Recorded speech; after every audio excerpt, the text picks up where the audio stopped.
This is Trabr. We're creating the technology and the ecosystem for everything building. We're creating a market network which boasts a marketplace and a mobile-first, cloud-based suite of project control tools for builders, consumers, trades, suppliers, for everybody. All on the smartphone, all remote, all mobile, all for building. This is Trabr, and this is a building conversation.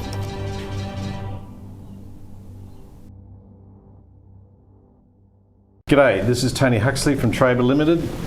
I'm delighted to be joined today by the head of Cape Cod Australia, and in his spare time the president of the New South Wales HIA, Rob Moerman. G'day, Rob. G'day, Tony. How's things? Good. Thanks for joining us. Really appreciate you making the time.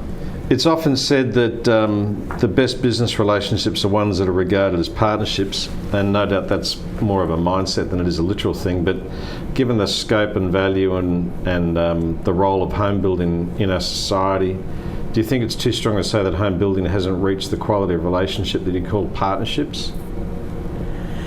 I think it is a reality. I think that there wouldn't be a person heavily involved in the industry that wouldn't say the best end results are one of partnership, whether it be a partnership, and generally it's a partnership between your designer and your builder, your client and your designer and your builder, your client, your designer, your builder, your trade. And when all of those things are in sync, it's magic. It is an opportunity, it's absolutely magic. Yeah. So there is a necessity for the best end results for that to occur. So yeah, communication helps to make that happen. Well, that's a cornerstone of a good partnership. Absolutely. So setting realistic expectations and not just in your talk, but actually achieving them. Obviously followed up through the documentation and specifications, but possibly the most important ingredient to any great partnership is being able to listen. So listening to... Well, last time I looked, that's part of communication, isn't it? Well, yes, it is. But not everybody is good at it. Yeah, you just touched on something really interesting there, because the driver of a good partnership is good communication. And the word you used before that was about expectations, customer expectations, client expectations. So if people are communicating with their clients, expectations are met, whether they're physically met or not. They're informed, so they feel like they're part of the discussion. They're not being marginalised. They're not, hell, it's my money. Why aren't you telling me what's going on? So I think one of the unfortunate legacies of the industry has been certainly at the smaller end is the inability to actually ring up and say, oh, by the way, we're not going to be there today. Okay, so people just need to know. And 90% of the time people say, okay, that's understand. It's just like when an employee doesn't turn up because they're sick. It's actually nice to know. But a lot of our smaller builders don't see themselves, they haven't got that sort of public relation type front. Yeah, well, it's like your comment earlier about the fact, you might go to university and you might have the technical knowledge, but you don't have the practical experience, and part of that is communicating. Correct, absolutely. So certainly that's what I would see as the biggest issues. Interesting. Being good at. That's really interesting, because a big part of what we're doing is around communication, but I'll come back to that a bit later. So given the engagement that you've had over the decades working with building consumers, and obviously home renovation building consumers, what would you say are the key pain points in the relationship builders have with those consumers? I guess it's again communication, realistic expectation, and honesty. So I don't think that people necessarily deliberately lie. Okay.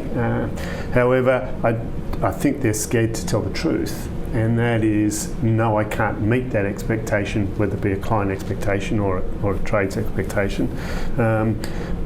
There's so much to do. I think just being honest. Do you think builders, I mean, this is maybe a bit of a broad question, but do you think builders have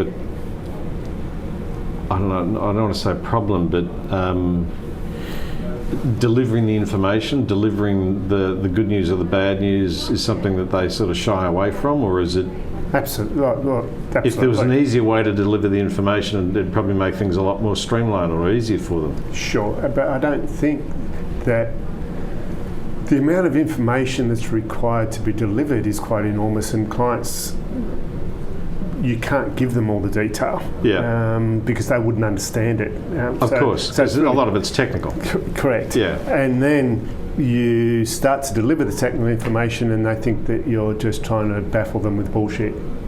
I think would be the way it would be. It's tried and trusted euphemism. I get it. So I think, and if you are trying to deliver so much information to so many people, you just run out of time. I mean, whether you're a small builder or a large builder, you still only get 24 hours in the day.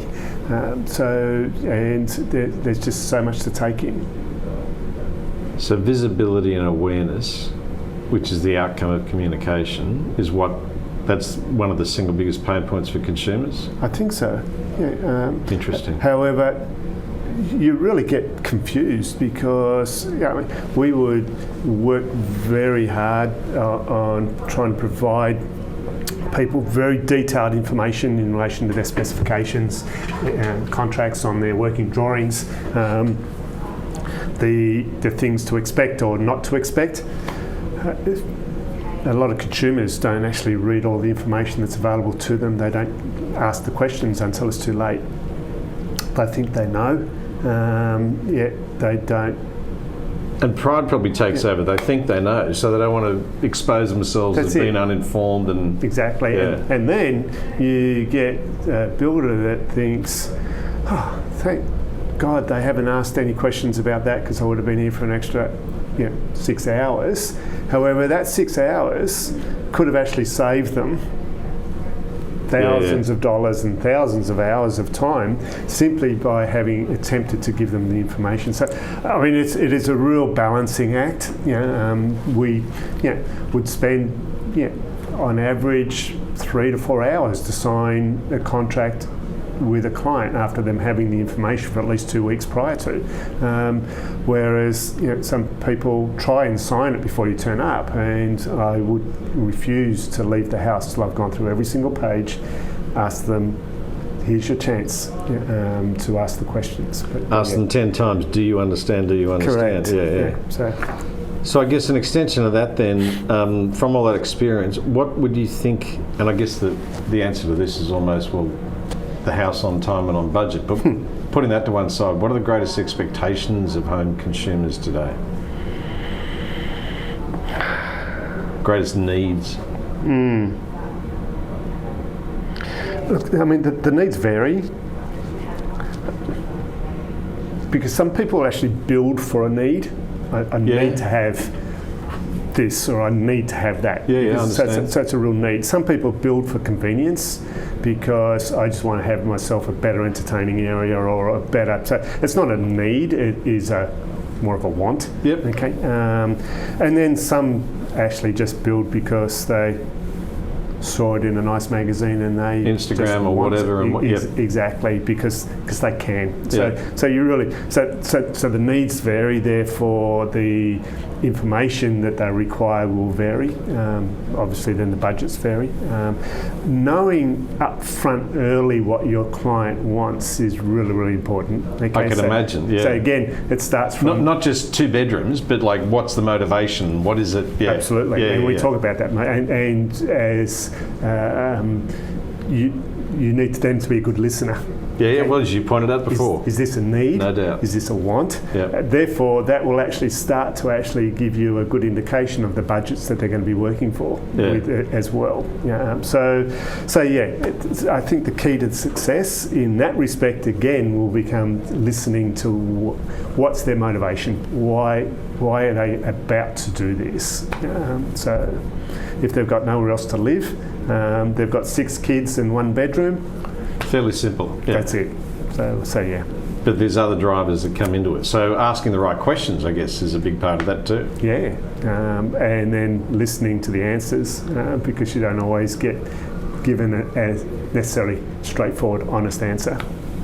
I'm getting the impression from the number of times you've used that word that you're a bit of a champion for listening. Try hard. Yeah, I get it, Yeah. and that's good. Rob Moerman, thanks for your time. It's been fantastic. Appreciate it. My pleasure. Good on you.